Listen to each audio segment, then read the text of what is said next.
My next story is about a talent that many celebrities possess for self-destruction. Oscar Fingal O'Flaherty Wills Wilde. Playwright, poet and wit. The toast of Britain's literary scene and an early modern celebrity.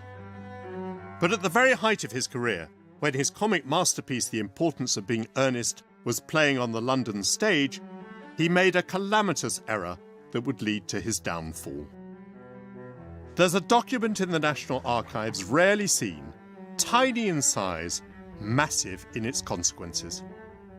In the 19th century, every gentleman carried a calling card. When he made a visit, it could be presented, carried up to the drawing room by the servants to announce who it was who had arrived. But also, more sinisterly, it could be used as part of a ritual that might lead to a duel, perhaps presented with a militaristic click of the heels. It was perhaps in that tradition that a card was presented by the Marquis of Queensberry, a man who was desperately upset that his son had been involved in a 4-year homosexual affair. He presented the card at the Albemarle Club to Oscar Wilde. And on the card he wrote, "For Oscar Wilde, posing sodomite." This tiny document, this calling card, the very thing that I have before me here, unleashed the biggest social scandal of the Victorian period.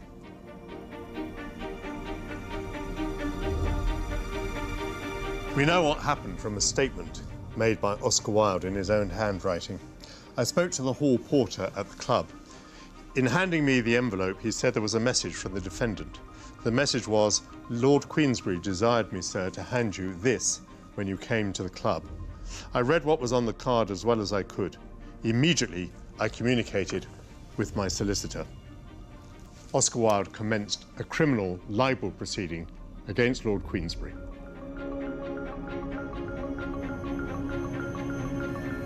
Had Wilde's case against Queensberry succeeded, the Marquis would have gone to jail.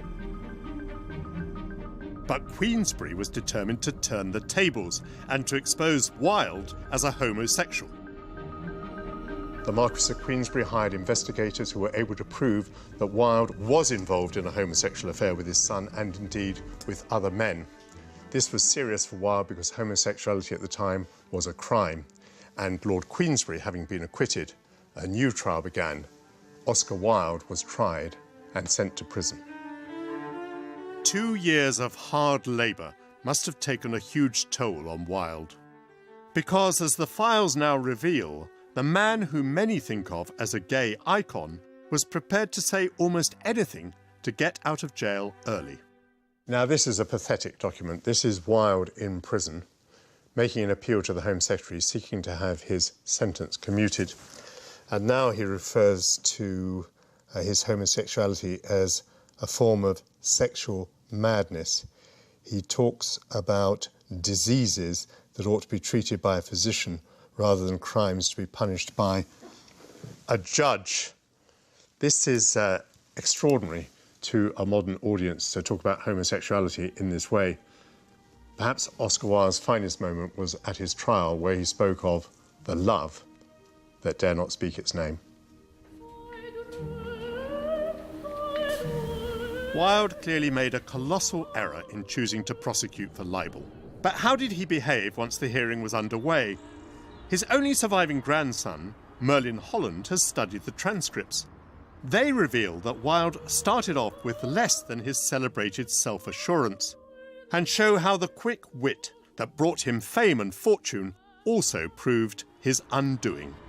What we've got now is Oscar starting off quite modestly, finding his feet, teasing Edward Carson, who was Queensberry's defence lawyer, becoming overconfident, and then that moment at which the whole thing turns, the linchpin in the whole case. Did you kiss him? Oh no, he was far too ugly. Whoops. A flippancy too far. Yeah, flippancy too far, and he's talked himself into prison.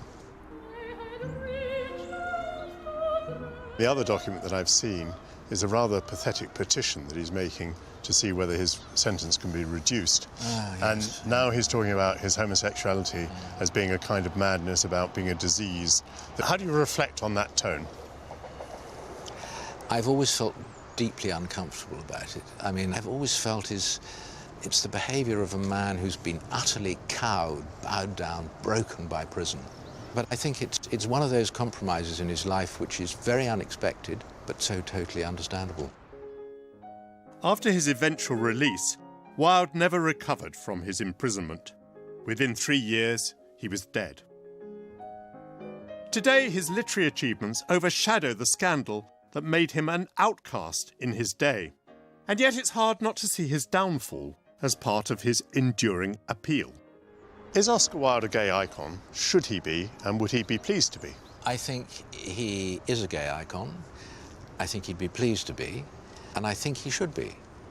I think he's also a sort of role model for young people today, because here was a man back in Victorian times who stood out against everything which was authoritarian. And one loves to find someone who is older and who is historical and to whom one can say, thank you for being a role model to me. And I think in a sense, Oscar does perform that function to a lot of young people today still.